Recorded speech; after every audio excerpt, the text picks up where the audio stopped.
La zone mixte, à vos casques, la profondeur du jeu vous attend. Bonjour à tous et bienvenue dans la zone mixte, l'émission où le football se décortique sous toutes ses coutures. Que vous soyez passionné du jeu ou simplement curieux, ici on plonge bien plus loin que les débats habituels. Moi c'est Tom, et avec mes coéquipiers Sacha, Gary et Nathan, on est là pour vous offrir des analyses fines et fouillées sur tout ce qui fait vibrer le ballon rond. Soyez prêts à décortiquer l'actualité, à revisiter l'histoire et à tester vos connaissances. Messieurs, dames, à vos casques, la profondeur du jeu vous attend.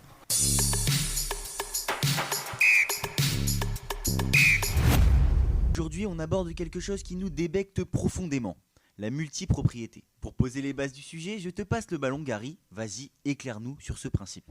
Et si derrière les maillots, les clubs et les championnats se cachait un seul et même patron, depuis quelques années, un phénomène redessine discrètement le paysage du football mondial, la multipropriété. Plusieurs clubs, parfois sur des continents différents, sont détenus par un seul groupe. On pourrait croire à un modèle aux allures de Monopoly version football business, mais pour comprendre son origine, il faut remonter à plusieurs décennies. Depuis les années 1990-2000, ce modèle émerge timidement. À cette période, il s'agit surtout de maximiser les profits et de créer des synergies entre clubs. Un des pionniers du genre, c'est bien évidemment le groupe Red Bull. Dès 2005, la marque rachète l'Austria Salzbourg, le rebaptise Red Bull Salzbourg, puis fonde et rachète d'autres clubs comme les New York Red Bull ou encore le plus connu aujourd'hui, Leipzig en 2009. L'idée est simple, uniformiser l'identité, partager des joueurs et contrôler toute la chaîne de formation à la compétition de haut niveau. Dans les années 2010, on assiste à une véritable explosion du modèle. Le City Football Group, créé en 2013 autour de Manchester City après son rachat par des fonds d'Abu Dhabi, en est l'exemple le plus emblématique. Aujourd'hui, ce groupe contrôle plus de 10 clubs dans le monde, de New York à Melbourne en passant par Troyes et Palerme. Vous l'avez compris, ce n'est plus juste un outil de formation, mais bien un empire mondial avec une stratégie simple, dominer sur le marché pour dominer sur le terrain. Écoutez messieurs, les bases du sujet sont posées. On peut passer à la partie suivante.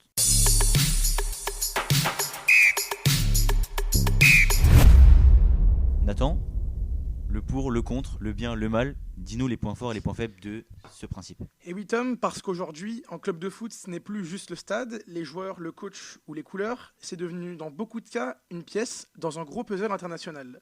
Prenez Manchester City, ce n'est plus juste Manchester City, c'est aussi Gijón, Troyes, Melbourne, Palerme, tous contrôlés par le même groupe.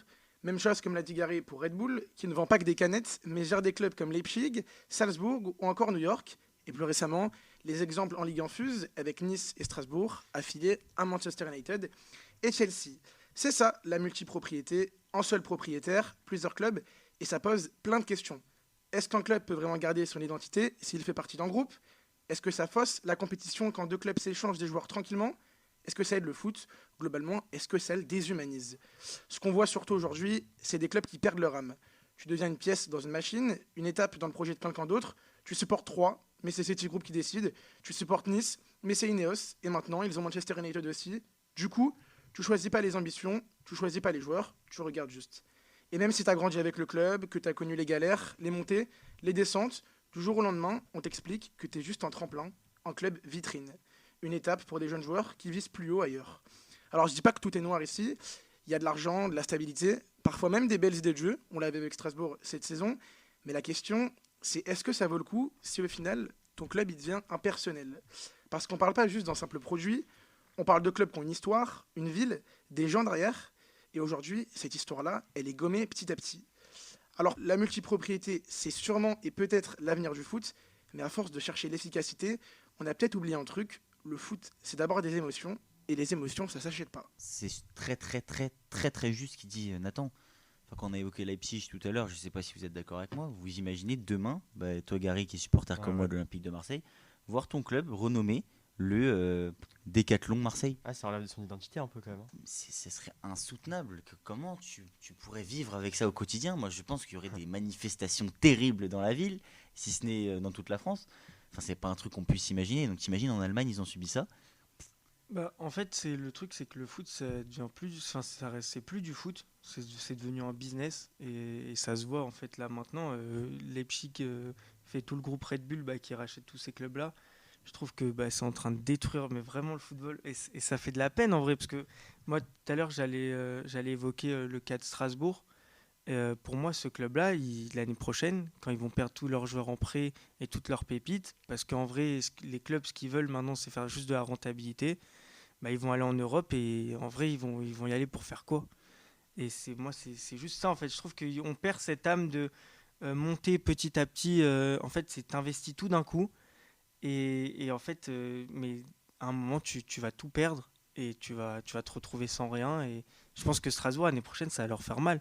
Là, ils se sont habitués à bien. Et je pense que l'année prochaine, ça va être compliqué pour eux. Si on rentre un peu plus dans l'aspect l'aspect un peu plus compliqué, c'est l'aspect juridique. On se retrouve avec des clubs qui vont se retrouver dans la même compétition européenne et qui pourront sûrement ne pas jouer la même chose. Et on voit que récemment, les propriétaires détournent un peu les règles avec l'UEFA. Nice et Manchester United qui auraient pu cette saison être confrontés à jouer la même compétition. L'année prochaine, pour United, à moins de gagner l'Europa League, c'est un scénario probable de retrouver les deux clubs en Ligue des Champions. C'est ça, ouais. Donc on va avoir des problèmes, mais on a vu dans le passé Leipzig et Salzbourg détourner cette règle-là. Et donc oui, c'est un football qui va être de plus en plus présent En et plus, il faudra le contourner. Ce que tu dis, c'est super juste parce que Manchester et Nice, ils ont actuellement un accord qui dit comme quoi les dirigeants entre eux ne doivent pas se parler. En plus, c'est Monsieur Blanc à Nice. Bien Il n'a sûr. pas le droit de parler à Radcliffe à Manchester. Il n'y a pas déjà eu ce débat avec Toulouse et Milan AC il y a 2 ans en Ligue Tout à Europa? fait. Ouais, c'est ça. Et- La saison où Et pour aller encore plus loin dans ce que tu dis, il y a eu le transfert de Jean-Claire Todibo qui a capoté à Manchester United parce que justement il y avait cette relation qui était, on peut dire clairement conflictuelle d'un point de vue juridique, donc ça ne s'est pas fait. Et avec le temps, je pense qu'on aura de plus en plus ce problème-là, parce que là on parle de propriétaires qui vont s'élargir, qui vont peut-être aller chercher d'autres clubs, notamment en Première Ligue où ça se développe quand même pas mal ces dernières années. On a vu le rachat récemment de Newcastle par les Saoudiens. En Ligue 1, on parle de l'Olympique de Marseille depuis de nombreuses années. Paris FC avec le groupe Red Bull. Le Paris FC avec le Ah groupe ouais. Red Bull, exactement. Donc c'est en football, je pense, moi personnellement, je pense que du coup on trouvera forcément des règles pour contourner un peu toutes ces choses autour des compétitions européennes. Parce qu'on va se retrouver avec des clubs du même propriétaire en Ligue des Champions, en Europa League, en conférence. Et donc il faudra faire des concessions.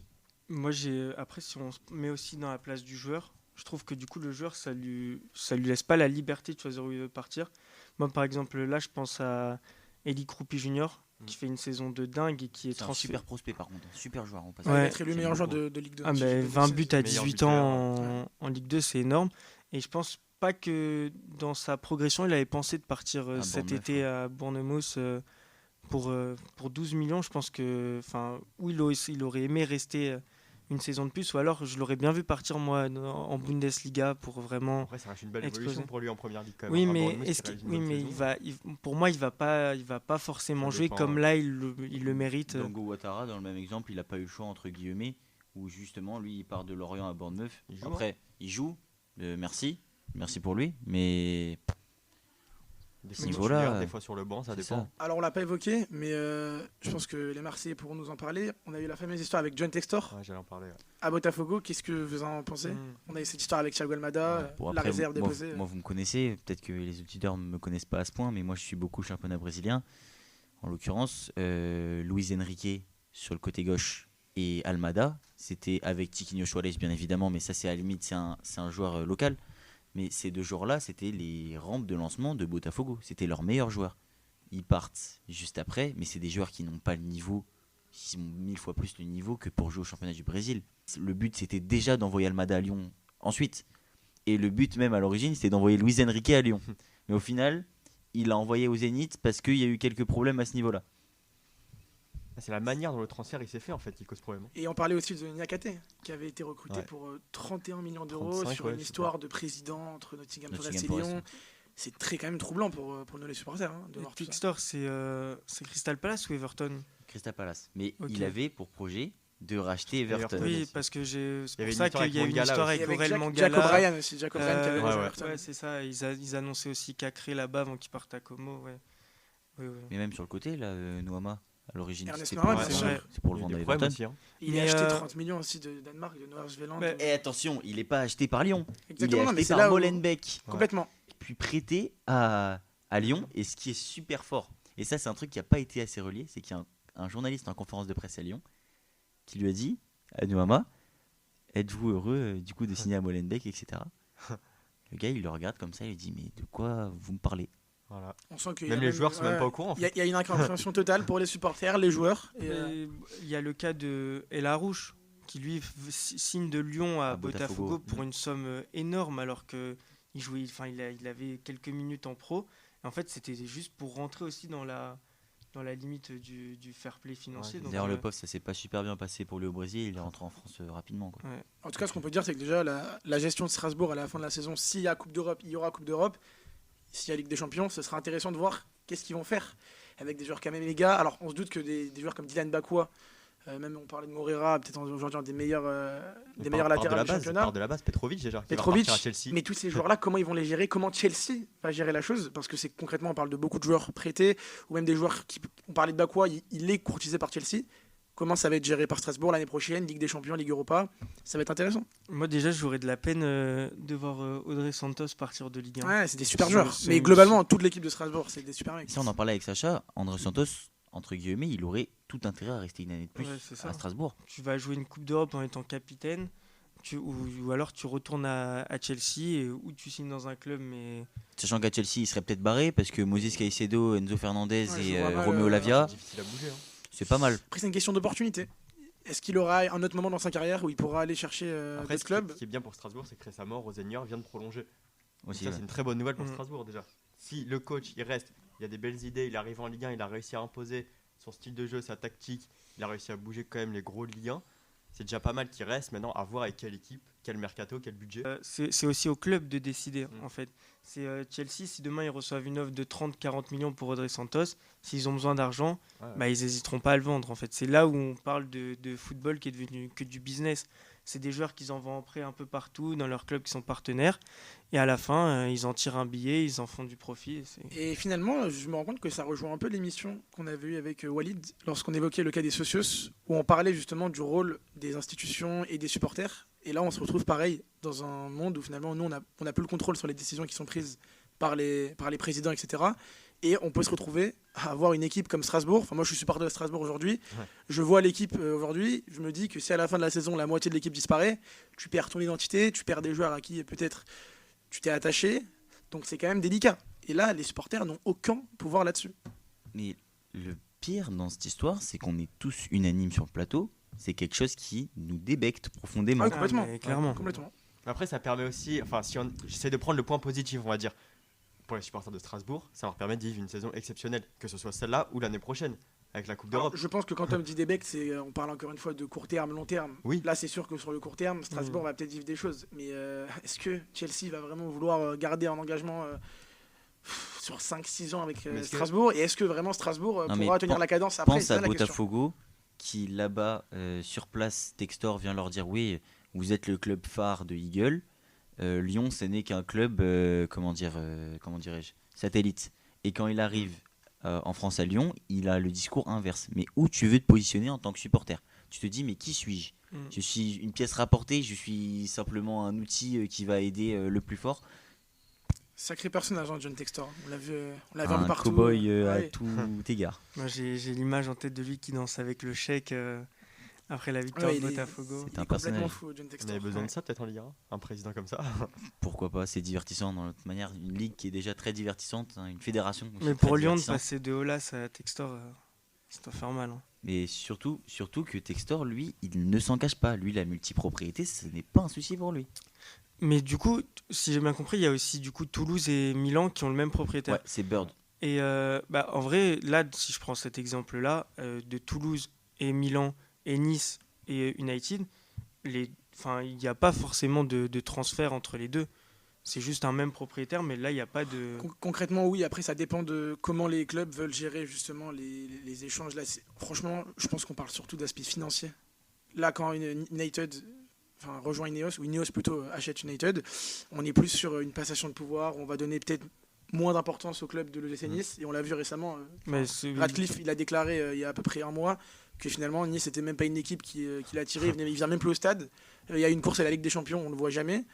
Et finalement, tu te retrouves avec Fabrice Boquet, Jean-Michel Blanc, pareil, il est même plus là. Il est clairement Manchester. C'est ce que tu disais, Manchester Ouais, United. c'est ça. Donc en fait, Il a tu es pas le droit de délaissé, parler. tu donnes moins de pouvoir et surtout, tu donnes moins d'argent. Parce que là, on parle d'une équipe de Nice qui a eu 15-20 millions d'enveloppes au dernier mercato. Bah, C'est rien. Ouais, mais c'est ce qu'il a fait comprendre en rachetant United, c'est que Nice doit aller chercher ses sous par lui-même. C'est ça. Donc, dans tous les cas, s'il y a qualification en Ligue des Champions ou en Europa League, l'enveloppe, elle appartiendra à Nice. Mais derrière, si tu veux vraiment construire quelque chose, va falloir que tu vendes certains joueurs pour pouvoir racheter. Et là où alors, à United, en fait, il donne sans compter. Et on l'a vu avec l'arrivée d'Amorim. Je pense que cet été, il va lui donner le plein bien pouvoir. sûr. Et Il y a une qualification là. Et le débat il est là, est-ce que les propriétaires doivent mettre les clubs qu'ils ont, à qui ils ont en charge, au même piédestal? Est-ce que le propriétaire de Milan doit mettre le même budget pour Milan et pour Toulouse? C'est-à-dire qu'il faut peut-être s'adapter Non, mais aussi c'est ça, on revient à encore une fois des décisions qui ne sont pas les nôtres, qui sont celles des propriétaires, et ça crée justement ce désaveu complet en fait, Ouais. de la part de ceux qui suivent le foot. Et ouais, moi perso, c'est pas quelque chose qui me.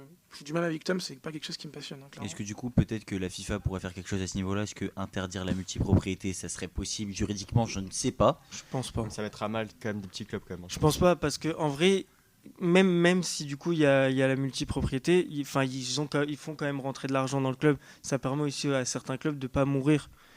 Donc Je pense pas que c'est une question sur laquelle nous avons les pleins pouvoirs. ah oui. Mais c'est intéressant de débattre. Ah, le Franchement, groupe Red Bull, il est bien géré, le groupe Red Bull. Hein. Leipzig, il continue Ah oui, d'évoluer c'est- depuis 2012. Et Salzbourg. Mais par exemple, tu vois, moi, si j'étais supporter de Salzbourg, bah, je l'aurais là. Parce qu'à un moment donné, tu sais très bien que le joueur, s'il va être bon, il va être transféré à Leipzig derrière. Le seul qui ne l'a pas été, entre guillemets, en grand joueur, Erling Haaland. c'est Erling Haaland. Oui, mais il n'y a pas d'attachement au joueur, mais peut-être au club. Regarde, le club, il finit toujours dans les 2 premiers du championnat Alors, d'Autriche et fait toujours des belles C'est campagnes des européennes. clubs quand même qui ont une histoire très récente. Donc parler d'identité, d'attachement, je pense que c'est des supporters. Leipzig créé en 2009, Salzbourg Ouais. créé en 1990, il me semble. Créé en 2009 sous la base d'un club qui a été totalement remodelé. C'est comme si demain l'OGC Nice s'appelait, comme j'ai dit tout à l'heure, le Décathlon. Ah oui, non, mais complètement. Tu changes complètement d'identité, même dans le nom, bien sûr. Je pourrais pas voir Nice sache s'appeler qu'il y a- autrement Et ben que sache qu'il y a genre. des personnes qui, à ta place, à ton âge, etc., ont subi ce sort-là. Ouais, c'est vrai. Et c'est assez En terrible. fait, C'est terrible. maintenant que tu me le dis, enfin, je pense que je sortirais dans la rue manifester. On serait avec toi. Ah ouais, mais c'est une horreur. Mais écoutez, messieurs, c'est la fin de cette émission. Merci aux auditeurs passionnés de foot et merci à vous, messieurs, à mes côtés sur le plateau. On se retrouve très bientôt pour un nouveau plongeon dans le monde du ballon rond. D'ici là, n'oubliez pas de rester connectés, de partager le podcast et de nous suivre sur Instagram pour ne rien manquer. On se retrouve très vite pour le coup d'envoi du prochain épisode. À bientôt.